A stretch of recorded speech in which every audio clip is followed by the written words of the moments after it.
mukha ko, layo ako konti.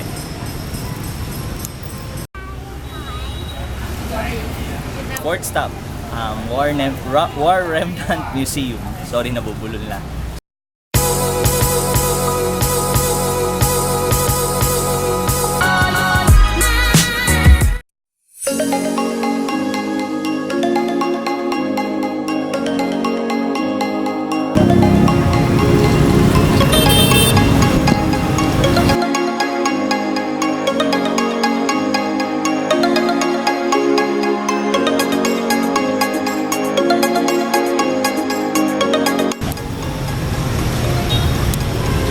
Third stop namin ay ang Independence Palace. So isang historic place dito sa may Vietnam. Bakit siya historic? Ito yung building na nag-signify ng panalo nung na-claim ng Northern Vietnamese yung victory sa American War. By the way, ang tawag nila dito sa, alam natin sa mga textbook ay Vietnam War, pero ang tawag nila ay syempre American War. So ito yung ulit ko dito nangyari yung na-claim ng victory yung ng Northern Vietnamese yung kanilang war against America.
Fourth stop, War Remnant Museum. Sorry, nabubulol na.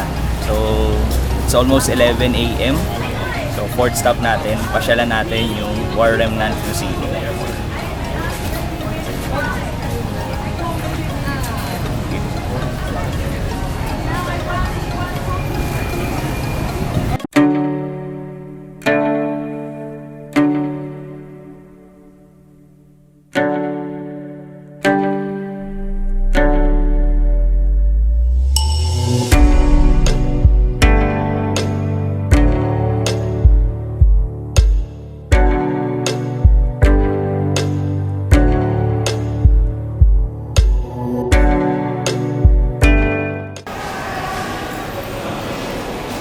So dito sa War Remnant Museum, may mga number yung kanilang gallery.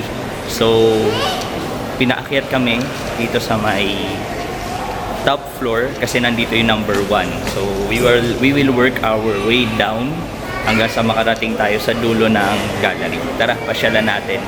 Gallery number 1.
5 tourist spots na kami.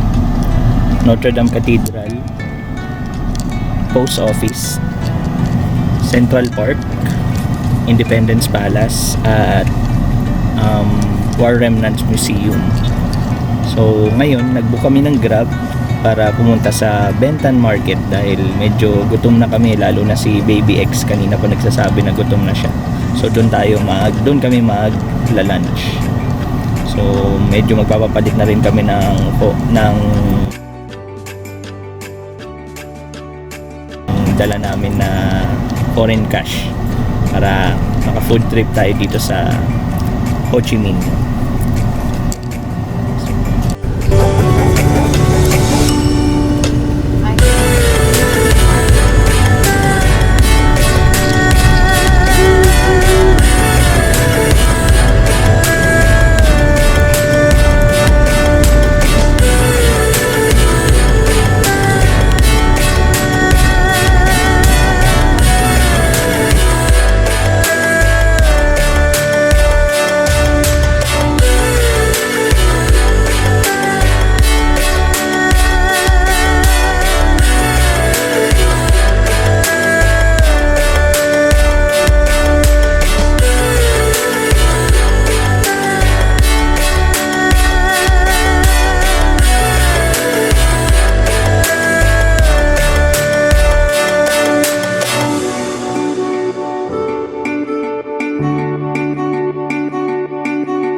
One love, y'all, because we're together. United, baby. Under one roof. Come on. In a house. House of sounds. It's one love, y'all. Forever and ever. We are free. We are love. We're round. We're skinny. We're big. We're small. But we have love in our heart. And we want you in. As long as you bring the love.